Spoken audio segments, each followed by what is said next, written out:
তায়েসা আব্দুদ দিনারে ওয়া আব্দুদ দিরহামে, ধ্বংস হয়ে গেছে যারা দিনারের গোলাম, যারা দিরহামের গোলাম, টাকার গোলাম, পয়সার গোলাম যারা, তারা ধ্বংস হয়ে গেছে। কিছু মানুষ আছে এরা টাকার গোলাম, টাকার বন্দা, এদের কাছে দিন দুনিয়ার অন্য কিছু কোনো পছন্দনীয় নয়। আপনাদের অনেকেই হয়তো এই তিক্ত অভিজ্ঞতা আছে, যারা ঘুষখোর তাদের কাছে সবচেয়ে প্রিয় জিনিস হলো টাকা। তাদেরকে যদি আপনি কোনো কিছু হাদিয়া দেন, মানে অন্য কিছু দেন, তারা পছন্দ করে না, তারা চায় খাম। খামটা তাদের কাছে খুব প্রিয়। তারা হলো আব্দুদ দিনার ওয়া দিরহাম, তারা টাকার গোলাম। তাদের অবস্থাটা কি? ইন উতিয়া রাদিয়া, যদি দেন তাহলে খুশি, ওয়া ইন লাম ইউতা সাকাতা, যদি না পায় তাহলে রাগান্বিত হয়ে যায়, গোসা হয়। কিছু মানুষ আছে হালাল পথে কামাই করে হারাম পথে ব্যয় করে, সারাদিন পরিশ্রম করে গায়ে খেটে টাকা কামাই করেছে, বিকেল বেলা এক বোতল মদ কিনেছে, অথবা কোনো সিনেমা হলে ঢুকে শো দেখার জন্য ঢুকে পড়েছে। কামাইটা হালাল ছিল, ব্যয়ের জায়গাটা হালাল না। অনেক লোক হারাম ভাবে ইনকাম করে হালাল জায়গায় ব্যয় করে, সুদ খায়, ঘুষ খায়, অবৈধ পথে টাকা ইনকাম করে মসজিদ বানাই দিছে, মাদ্রাসা বানাইছে, এতিমখানায় খরচ করে, বৃদ্ধাশ্রম করেছে। এরকম লোক নাই? হালাল পথে কামাই করছে, হারাম পথে কামাই করছে, হালাল জায়গায় ব্যয় করছে, এই দুইটারই কোনো লাভ নাই, সবই জিরো জিরো। লাভ হলো কোনটা? হালাল পথে কামাই করেছেন, হালাল পথে ব্যবহার করেছেন, সব দুইটারই হিসাব দিতে হবে, শুধু কামাইয়ের হিসাব না, ব্যয়ের হিসাবও দিতে হবে। অনেক লোক এমন আছে হালাল পথে কামাই করে হারাম পথে ব্যয় করেছে, না, এটা যথেষ্ট নয়। আপনার দুটার হিসাব সমানভাবে দিতে হবে। কোন খাত থেকে আপনি আয় করেছেন, কোন খাতে আপনি ব্যয় করেছেন। আয়ন ব্যয়ন অফিসার যারা আছেন, প্রতিষ্ঠান প্রধান, প্রতিষ্ঠান চালান, যাদের হাতে ব্যয়ের ক্ষমতা আছে, তাদের কাছে দুইটা কলামই আছে, আয় এবং ব্যয়। আয় আপনি কোন কোন সূত্র থেকে করবেন এটা যেমন বলা আছে, ব্যয় কোন কোন সূত্রে করবেন, কোন জায়গায় করবেন, সেটাও সুনির্দিষ্টভাবে উল্লেখ করা আছে। সুতরাং আপনার ইচ্ছা মতো আয় ব্যয় করার কোনো সুযোগ নাই। সম্মানিত ভাইরা, আল্লাহ রাসূল সাল্লাল্লাহু আলাইহি ওয়াসাল্লাম থেকে হাদিস বর্ণিত হয়েছে, রাসূল সাল্লাল্লাহু আলাইহি ওয়াসাল্লাম বলেন, মুআররাক আল আজালি রাদিয়াল্লাহু তাআলা থেকে হাদিস, قرأ رسول الله صلى الله عليه وسلم ألهاكم التكاثر حتى زرتم المقابر। আল্লাহ রাসূল সাল্লাল্লাহু আলাইহি ওয়াসাল্লাম এই সূরাটি তেলাওয়াত করলেন। ফাকাল, অতঃপর রাসূল বললেন, ইয়াকুল ইবনু আদম মালি মালি, আদম সন্তানরা বলতে থাকে আমার সম্পদ, আমার সম্পদ। আমরা তো সবাই বলি এটা আমার বাড়ি, এটা আমার গাড়ি, এটা আমার প্লট, এটা আমার হাউজিং, সব বলতেছি মালি মালি। আল্লাহ রাসূল বললেন, হাল্লাকা মিন মালিক, তোমার কি আসলে কোনো সম্পদ আছে? ইল্লা মা আকালতা, সম্পদ ওইটা যেটা তুমি খেয়েছো, ফা আফনাইতা, এবং এটাকে শেষ করতে পেরেছো। দেখেন, খাওয়ার পরেও এটা সম্পদে পরিণত হয় না যতক্ষণ না শরীরে এটা মিশে না যায়। কি খাওয়ার পরে অনেকে বমি করে দিছে, এরকম লোক নাই নাকি? খাইছিল তো, কাজে লাগাইতে পারে নাই, ফা আফনাইতা, এটাকে শেষ করতে হবে, এটা ফিনিশিং এ যেতে হবে। আওলাবিস্তা ফা আবলাইতা, গায়ে দিয়েছো জামা, এটাকে যদি গায়ে দিয়ে একবারে মুড়মুড়ে করে শেষ করে ছিঁড়ে ফেলতে পারো, তাহলে বোঝা গেল এটা তোমার। ওয়া তাসাদদাকতা ফা আবকাইতা, আল্লাহর রাস্তায় সদকা করেছো, তাহলে এটা তুমি রক্ষা করতে পেরেছো, এটা তোমার। যেটা খেয়ে শেষ করতে পেরেছো এটা তোমার, যেটা পরে শেষ করতে পেরেছো এটা তোমার, যেটা আল্লাহর রাস্তায় সদকা করতে পেরেছো এটা তোমার। এর বাইরে কোনোটাই তুমি মালিকানা তোমার নয়।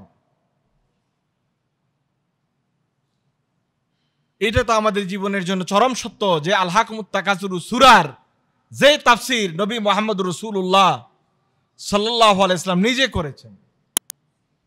এই তাফসীর কোনো মুফাসসির করে নাই, স্বয়ং রাসূল করিম সাল্লাল্লাহু আলাইহি ওয়াসাল্লাম করেছেন। আমার সম্পদ তিনটা, আপনার সম্পদ তিনটা, যেটা আমি খেয়ে শেষ করেছি, যেটা আমি পরে শেষ করেছি, যতটুকু আমি আল্লাহর রাস্তায় দান করেছি, বাকিটা আমার সম্পদ নয়। যদিও আমি বলি মালি মালি, এটা আমার সম্পদ, এটা আমার সম্পদ।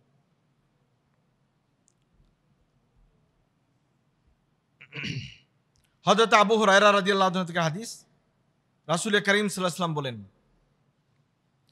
তায়েসা আব্দুদ দিনারে ওয়া আব্দুদ দিরহামে, ধ্বংস হয়ে গেছে যারা দিনারের গোলাম, যারা দিরহামের গোলাম, টাকার গোলাম, পয়সার গোলাম যারা, তারা ধ্বংস হয়ে গেছে। দেখেন আল্লাহ রাসূল সাল্লাল্লাহু আলাইহি ওয়াসাল্লাম শব্দটা ব্যবহার করেছেন। মানুষ ইমানদার মূলত কার গোলাম? আল্লাহর গোলাম। কিন্তু এখানে আল্লাহ রাসূল বলছেন টাকার গোলাম যারা, টাকার বান্দা যারা, পয়সার বান্দা যারা, অর্থের বান্দা যারা, তারা ধ্বংস হয়ে গেছে। কিছু মানুষ আছে এরা টাকার গোলাম, টাকার বান্দা। এদের কাছে দিন দুনিয়ার অন্য কিছু কোনো পছন্দনীয় নয়। আপনাদের অনেকেই হয়তো এই তিক্ত অভিজ্ঞতা আছে, যারা ঘুষখোর তাদের কাছে সবচেয়ে প্রিয় জিনিস হলো টাকা। তাদেরকে যদি আপনি কোনো কিছু হাদিয়া দেন, মানে অন্য কিছু দেন, তারা পছন্দ করে না, তারা চায় খাম।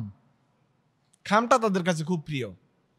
তারা হলো আব্দুদ দিনার ওয়া দিরহাম, তারা টাকার গোলাম, টাকার বান্দা। আল্লাহ রাসূল বলছেন তাদের অবস্থাটা কি? ইন উতিয়া রাদিয়া, যদি দেন তাহলে খুশি, ওয়াইন লাম ইউতা সাকাতা, যদি না পায় তাহলে রাগান্বিত হয়ে যায়, গোসা হয়।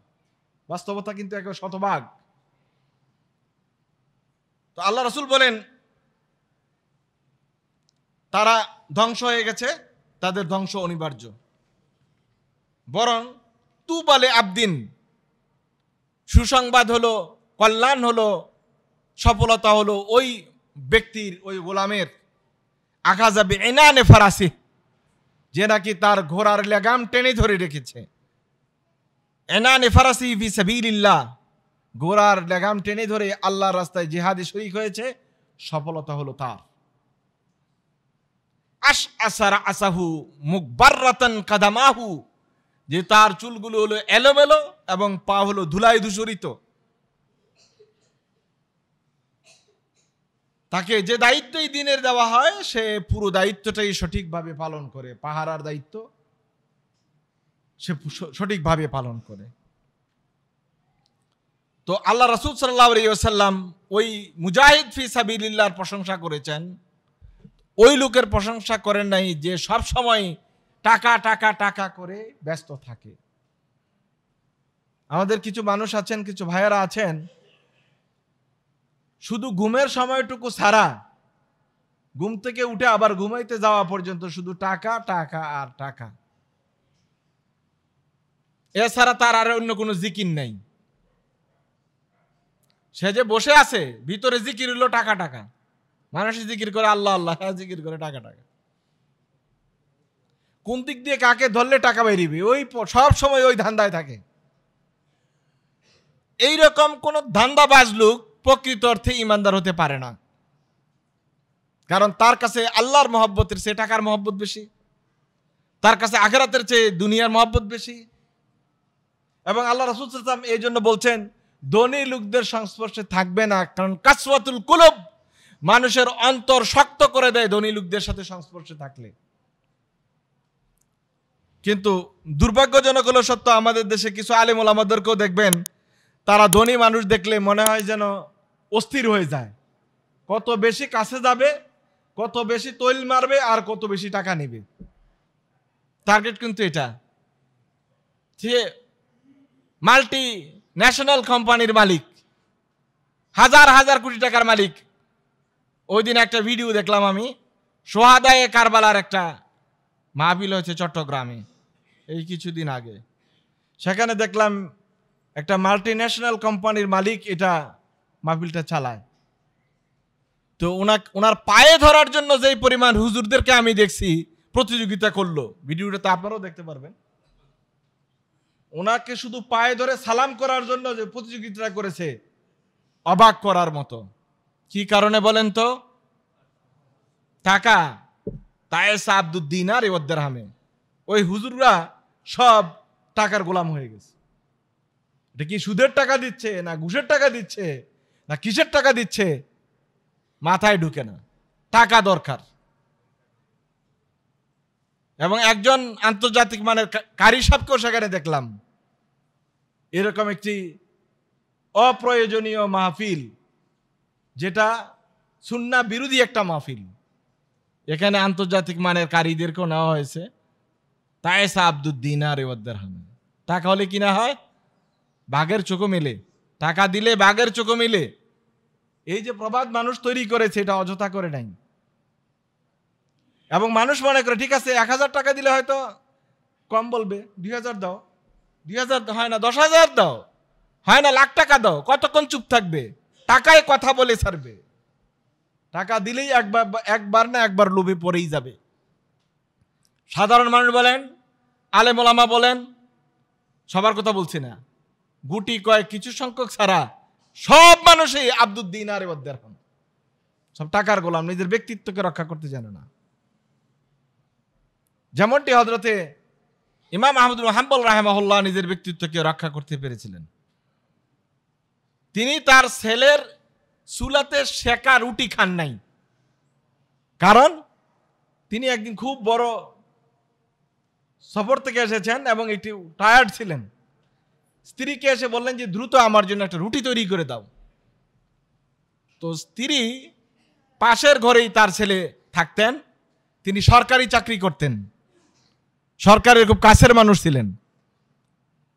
যেহেতু ছেলের চুলাটা জ্বালানো ছিল, চুলা জ্বালাইতে তো অনেক সময় লাগে, এখন কোনো তো গ্যাস নাই, তো উনি মনে করলেন চুলা জ্বালানো আছে, রুটি তো আমার, আটাও আমার, খামিরও আমার, আমি শুধু ওখান থেকে সেকে নিয়ে আসবো।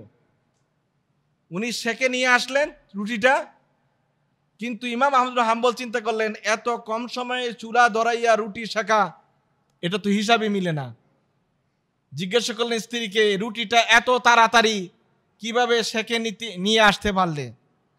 বলল যে আমার ছেলে চুলাটা জ্বালানো ছিল, সেখান থেকে তাড়াতাড়ি সেকে নিয়ে এসেছি। আপনার খিদা বেশি বলছেন এই জন্য।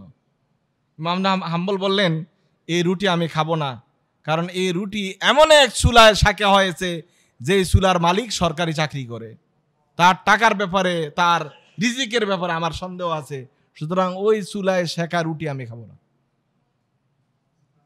এইটা হলো তাকওয়া। আজকে আর কথা বললাম না, আগামী জুমাবারে আরো কয়েকটি ঘটনা কথা বলবো ইনশাআল্লাহ। আল্লাহ তাআলা যদি তৌফিক দান করে, আমরা সবাই বলি আমিন।